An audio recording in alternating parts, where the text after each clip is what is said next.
Ce jour-là, ma femme n'était pas à la maison. Elles ont frappé à ma porte, sous prétexte de se mettre à l'abri de la pluie. Ainsi, elles sont entrées chez moi. Mais je n'aurais jamais pensé que ce simple geste de gentillesse se transformerait en mon cauchemar. Dès qu'elles sont entrées, elles ont enlevé leurs chaussures, ce qui m'a complètement fait baisser ma garde. Je leur ai apporté des serviettes. Après avoir appris que leur téléphone avait été mouillé par la pluie, j'ai proposé de leur appeler un taxi.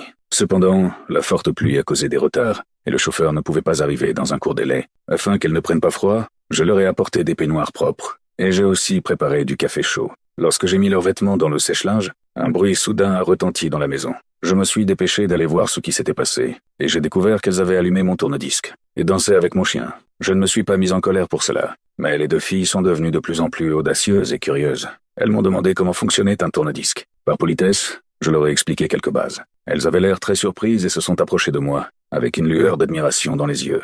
L'atmosphère dans la maison est devenue étrange. Je me suis senti un peu agité. Alors je suis allé à la fenêtre pour me calmer. Après seulement quelques échanges, les filles se sont de nouveau approchées de moi, et la situation est devenue de plus en plus tendue. Je me suis dépêché d'aller vers le tourne-disque, et j'ai mis de la musique pour détendre l'atmosphère. Lorsque la mélodie a commencé, les filles ont commencé à danser sur la musique, et l'ambiance dans la maison est redevenue tendue. J'ai essayé de rester calme, mais elles ne se sont pas arrêtées. Au contraire, elles ont pris ma main, et m'ont invité à danser avec elles. Je n'ai pas pu refuser, et j'ai dû accepter à contre-cœur.